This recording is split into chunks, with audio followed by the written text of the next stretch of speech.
नमस्कार विद्यार्थी मित्रांनो, तुम्हा सर्वांचं मिस्टर प्रोफेसर या यूट्यूब चॅनलवर मी स्वागत करतो. तर बघा, आपला हा जो काही व्हिडिओ आहे, ओके, महाराष्ट्र सीईटी एक्झामबद्दल सगळ्याच गोष्टी आपल्याला या व्हिडिओच्या अंतर्गत जाणून घ्यायचा. म्हणजे ॲक्च्युली महाराष्ट्र सीईटी जर एक्झाम दिली आपण, तर कोणत्या गोष्टीसाठी आपण क्वालिफाय होतो, त्याच्या एलिजिबिलिटी क्रायटेरिया काय आहे, ओके, कोणता अभ्यास करावा लागतो, या सगळ्या गोष्टी आपण डिटेल स्टेप बाय स्टेप आपण या व्हिडिओच्या अंतर्गत समजून घेण्याचा प्रयत्न करूया. बघा, complete guide about the Maharashtra CET. Hello everyone, once again welcome to the my channel mister professor. Okay, आज आपण जाणून घेणार आहोत MST सीईटीबद्दल.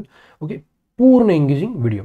तर सविस्तर माहिती म्हणजेच Maharashtra common entrance test. Okay, final tips and टक्केवारी आपण या व्हिडिओच्या अंतर्गत फायनली घेऊन जाऊ. ओके, ही जी काही पर्टिक्युलर एक्झाम आहे, ओके, पर्टिक्युलर एक्झाम इंजिनिअरिंगसाठी, फार्मसीसाठी आणि ॲग्रिकल्चर कोर्सेससाठी खूप महत्त्वाचे. ठीक आहे, म्हणजे समजा तुम्हाला महाराष्ट्रात इंजिनिअरिंगसाठी म्हणा, फार्मसीसाठी म्हणा किंवा ॲग्रिकल्चर, ओके, BSc ॲग्रीला समजा जर तुम्हाला ॲडमिशन घ्यायची असेल तर महाराष्ट्र सीईटी एक्झाम देऊनच तुम्ही तिथे ॲडमिशन घेऊ शकता. विदाऊट महाराष्ट्र सीईटी तुम्ही या तिन्ही एक्झाम्सला कुठेही महाराष्ट्रात ॲडमिशन्स घेऊ शकत नाही. ही पहिली गोष्ट तुमची क्लिअर झाली.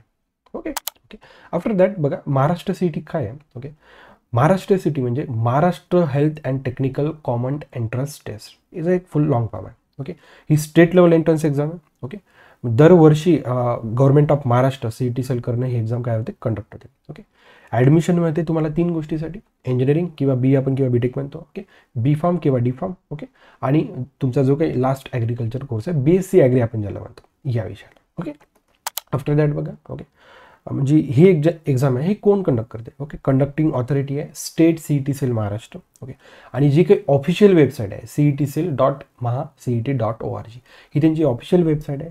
या ऑफिशियल वेबसाईटवर तुम्ही सगळ्या गोष्टी, सीईटी रिलेटेड सगळ्या गोष्टी, तुम्हाला इन्फॉर्मेशन जे आहे तिथं मिळून जाईल. Okay, after that next. Okay, बघा, मग कोण अप्लाय करू शकतो, जो काही एलिजिबिलिटी क्रायटेरिया तो अतिशय महत्त्वाचा आहे. ओके, बघा, तो तर पहिले इंडियन सिटीजन असणं महत्त्वाचं आहे. ठीक आहे, महाराष्ट्र स्टुडंटसाठी होम स्टेट कोटा राहतो.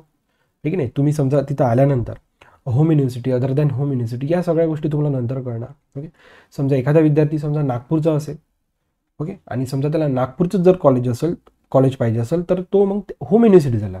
ओके, समजा पुण्यामध्ये आपल्याला ॲडमिशन घ्यायचं आहे परंतु आपण अमरावतीचा, तर आपल्याला पुण्याची युनिव्हर्सिटी काय झाली, अदर युनिव्हर्सिटी झाली. या प्रकारचा कोटा तिथे असतो. ओके, समजा तुम्हाला इंजिनिअरिंग करायचं असेल तर तीन गोष्टी तुम्हाला ठेवायच्या तिथं, फिजिक्स, केमिस्ट्री आणि maths is compulsory for the engineering. Pharmacy म्हणा किंवा ॲग्रिकल्चरसाठी तुम्हाला जाण्यासाठी फिजिक्स, केमिस्ट्री आणि maths is replace by the biology. Okay, अशा प्रकारचा तुम्हाला अभ्यास करावा लागतो. काही विद्यार्थी PCM, PCB हे दोन्ही ग्रुप देतात. ओके, PCM इंजिनिअरिंगसाठी, PCB फार्मसी किंवा इकडे ॲग्रिकल्चरसाठी. ओके, असे बरेच विद्यार्थी करतात, म्हणजे कॉमन. ओके, मग आता एक्झाम कशी कंडक्ट होते आणि याचा जो काही एक्झाम पॅटर्न आहे, ओके, तो जो काही मोड आहे तो computer based, CBT computer based test आहे. क्वेश्चन टाईप्स राहतात त्याच्यात पूर्ण टोटली MCQs. फिजिक्सचे 50 क्वेश्चन्स. ओके, प्रत्येक क्वेश्चनला 1 मार्क राहतो. After that chemistry again 50 questions. Okay, each questions carry the 1 mark again.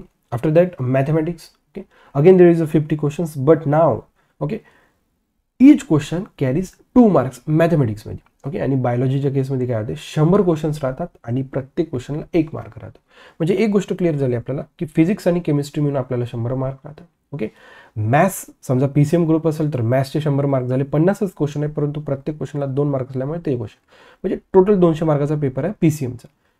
PCBसाठी physics chemistry काय झालं, कॉमन झालं. बायोलॉजीचे 100 मार्क्स आणि प्रत्येक क्वेश्चनला 1 मार्क. ओके, असा हा एक्झाम पॅटर्न आहे. CBT मोड आहे आणि MCQs.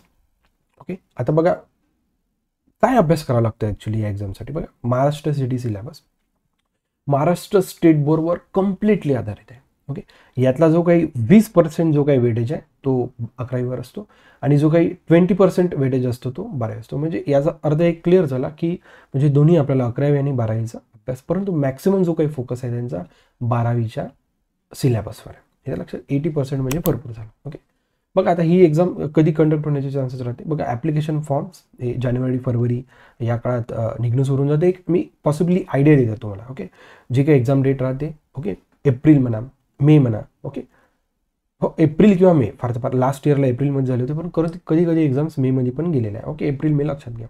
जो काही रिझल्ट राहतो जून लास्ट किंवा जुलैच्या फर्स्ट वीकला लागण्याची शक्यता. ओके, आणि जे काही काउन्सिलिंग होते ते जुलैपासून सुरू होते, तिथं 2-3 महिने जे काही ॲडमिशन प्रोसिजर ती चालू राहते. ओके, आफ्टर दॅट बघा, ही जी काही ॲडमिशन राहते, ॲडमिशन घेण्याची जी काही प्रोसेस आहे, ओके, सेंट्रलाइज ॲडमिशन प्रोसेस, यालाच आपण कॅपराउंड्स म्हणतो.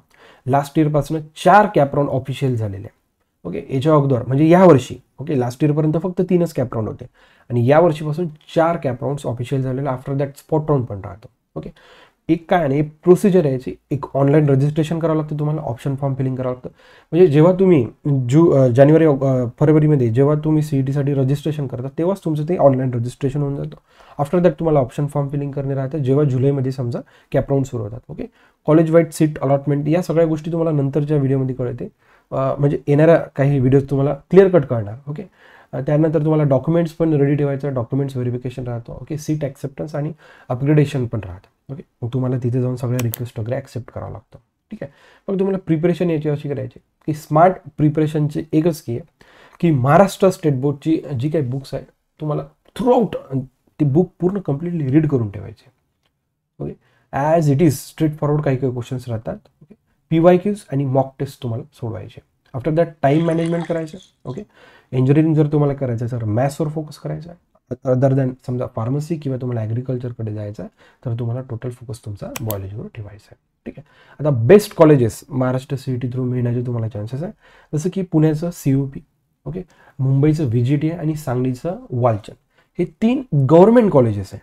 Okay, college of engineering Pune CUP, VGTA मुंबईचं कॉलेज आहे. Okay, Veer Mata Jijabai technical institute. After that Walchand college of engineering सांगलीचं. तिन्ही इन्स्टिट्यूट गव्हर्नमेंट आहे आणि अतिशय डिमांडेड.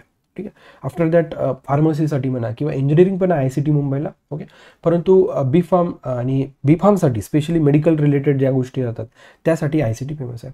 आणि त्यानंतर ॲग्रिकल्चर युनिव्हर्सिटी अंडर MCER, म्हणजे ज्या विद्यार्थ्यांना ॲग्रिकल्चरमध्ये ॲडमिशन घ्यायचे आहे. ओके, MCER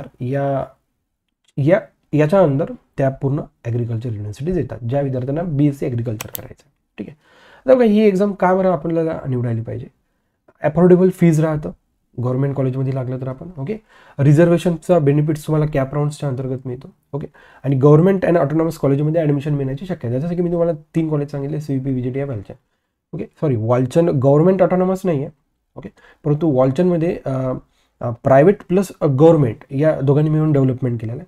परंतु CUP आणि VGTA प्युअर गव्हर्नमेंट आणि ऑटोनॉमस कॉलेजेस आहेत. ओके, 1 एक्झाम राहते आणि मल्टिपल तुम्हाला कोर्सेस करू शकतो. इंजिनिअरिंग झालं, फार्मसी झालं, ॲग्रिकल्चर, म्हणजे एका एक्झामच्या अंतर्गत तुम्ही या 3 गोष्टीसाठी क्वालिफाईड होऊ शकता. हे लक्षात. ओके, आणि लास्टली तुम्हाला आपला हा जर व्हिडिओ आला असेल तर नक्कीच आपल्या व्हिडिओला लाईक करा. तुमच्या फ्रेंड सर्कलमध्ये हा व्हिडिओ मॅक्सिमम शेअर करण्याचा प्रयत्न करा. ओके, मिस्टर प्रोफेसर या यूट्यूब चॅनलला सबस्क्राईब करून बेल आयकॉन हिट करा अशाच नवीन अपडेटसाठी. So thank you for watching. See in the next video.